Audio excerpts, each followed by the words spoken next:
आज हम लोग वाला यूनिट 5 है इलेक्ट्रोमैग्नेटिक वेव, विद्युत चुंबकीय तरंग का प्रैक्टिस सेट 1 स्टार्ट करेंगे। क्लियर है? चलिए तो एक एक करके देखा जाए। करा विद्युत चुंबकीय तरंगों की उत्पत्ति इनके द्वारा होती है। किनके द्वारा होगा भाई? तो एक त्वरित आवेश द्वारा, एक स्थिर आवेश द्वारा, अनावेशित आवेश द्वारा, गतिशील आवेश। क्या बाबू? 8। हाँ, क्या होगा बालक? एक त्वरित आवेश द्वारा। जो त्वरित आवेश होता है ये विद्युत चुंबकीय तरंग को उत्पन्न करता है।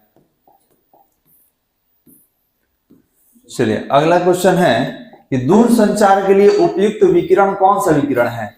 माइक्रोवेव। पृथ्वी के तल लगभग 10 किलोमीटर ऊंचाई पर स्थित क्षेत्र कहलाता है, क्या कहलाता है? क्षोभ मंडल। क्षोभ मंडल, पहले क्षोभ मंडल होता है। ज्योग्राफी का बड़ा गया है काज इसका। चलिए बालक बताइए तो विद्युत चुंबकीय तरंग क्या होता है? अनुदैर्घ्य, अनुप्रस्थ, प्रगामी, कौन सा होता है? अनुप्रस्थ होता है। त्वरित आवेश उत्पन्न करती है। अल्फा, बीटा, गामा विद्युत चुंबकीय। देखिए ये भी विद्युत चुंबकीय तरंगे हैं, लेकिन याद रखेंगे गामा किरण का उत्पत्ति कब होता है? तो जब इलेक्ट्रॉन उच्च ऊर्जा स्तर से निम्न ऊर्जा स्तर में आता है तब होता है। तो कह रहा है त्वरित आवेश उत्पन्न, तो उसको त्वरित नहीं ना कहेंगे, वहां पे एनर्जी लॉस करता है। ठीक है, ये दोनों विद्युत चुंबकीय तरंग है ही नहीं। ठीक है, ये है लेकिन इसमें आवेश को त्वरित नहीं किया जाता है। आवेश जो होता है उच्च ऊर्जा स्तर से निम्न ऊर्जा स्तर में आता है, तो कौन होगा? ऑप्शन नंबर डी होगा। ये अगर नहीं रहता तब विकल्प में ले सकते थे। चलिए बताइए 6 नंबर बताइए, इनमें से किस विद्युत चुंबकीय तरंग स्पेक्ट्रम का सबसे लघु तरंगदैर्घ्य होता है? सबसे छोटा वेवलेंथ होता है, बताइए।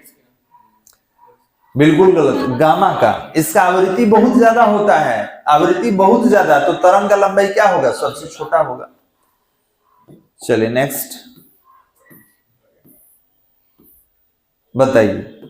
अब इसमें प्रॉब्लम हो सकता है क्योंकि ये वेवलेंथ वाला है, तो याद रखेंगे लाल रंग का तरंगदैर्घ्य हम लोग पढ़े थे कि 7800 एंगस्ट्रम लगभग में होता है, तो ये एंगस्ट्रम में था। अगर मीटर में उभी रेंज दे के पूछ दे तो रेंज इसका कौन होगा? तो 6.2 into 10⁻⁷ to 7.5 into 10⁻⁷ मीटर, ये इसका रेंज हो गया रेड के लिए। ये बताइए निम्नांकित में किसका महत्तम भेदन क्षमता होता है? तो गामा किरण का भेदन क्षमता सबसे ज्यादा होता है। चलिए बताया जाए बालक। क्वेश्चन है कि निम्नांकित में किस किरण का तरंगदैर्घ्य न्यूनतम होता है? तरंगदैर्घ्य न्यूनतम होता है, अभी आया था, तो गामा का होता है। चुंबकशीलता तथा पारावैद्युतांक के माध्यम में विद्युत चुंबकीय तरंग की चाल क्या होगी? तो देखिए ये होता है, ये होता है, यहाँ म्यू नॉट होना चाहिए, तो ये होता है C = 1/√μ0 into ε0। तो यहाँ C की जगह भी है तो इसी को टिक करेंगे, यही होगा हमारा।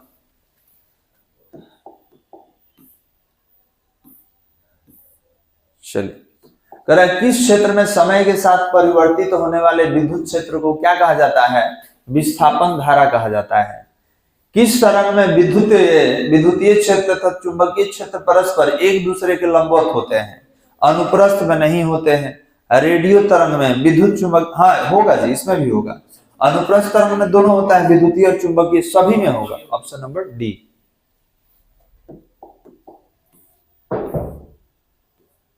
चलिए इसको बताइए। विस्थापन धारा का मात्रक, तो धारा है तो एम्पियर ले लेंगे। उसके बाद विद्युत चुंबकीय तरंग के संचरण की दिशा बताइए, कौन होगा? E क्रॉस B के समांतर होगा। बताइए बालक, किस तरंग के लिए माध्यम की आवश्यकता नहीं होती है? माध्यम की आवश्यकता होती है, नहीं है।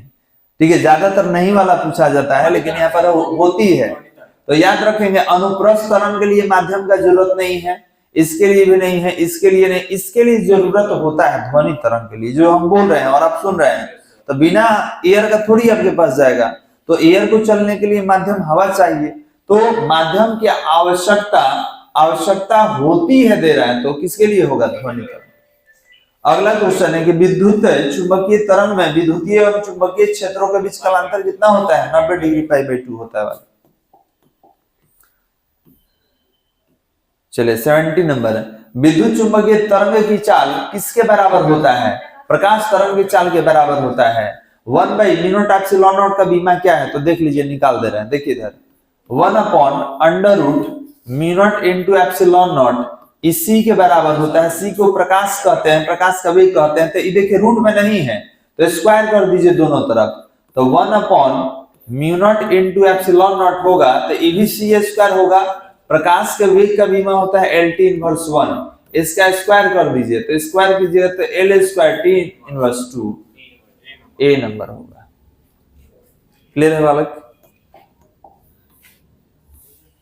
19 नंबर बताइए क्या कह रहा है कि विद्युत चुंबकीय तरंग के चुंबकीय क्षेत्र का आयाम इतना है, 600 इंटू 10⁻⁸ टेस्ला है।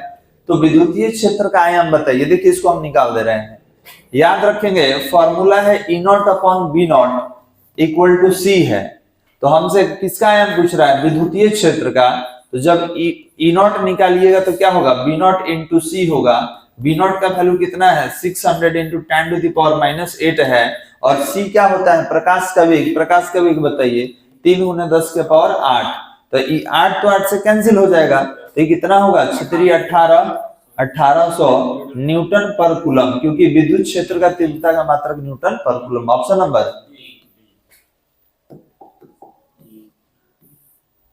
चलिए बताइए बालक, ये आपको बताना है, बताइए कौन सा होगा, बताओ जल्दी। कौन सा? ऑप्शन नंबर बताइए। बी। बी बी सूक्ष्म तरंगे एवं दृश्य क्षेत्र के बीच होता है। इसके बाद आइए, निम्नलिखित में किसकी तरंग दैर्घ्य सबसे कम है?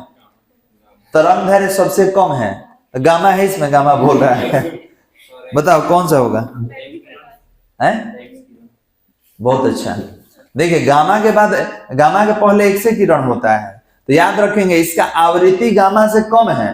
इसका आवृत्ति गामा मतलब है, गामा तो है ही नहीं, गामा के बारे में बात ही नहीं करेंगे। तो अभी टोटल में सबसे ज्यादा आवृत्ति किसका है? एक्स किरण का। तो तरंग का लंबाई किसका कम हो जाएगा? एक्स किरण का, ये होगा। हमेशा गामा ही मत रट लेना, देखना कि गामा है कि नहीं है इसमें।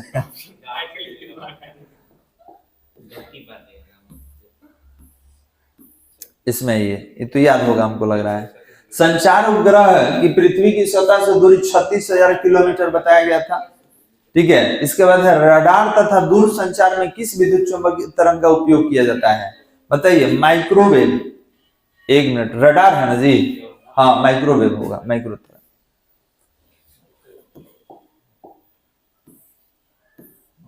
बस इतना ही है, ठीक है, यहीं पे समाप्त किया।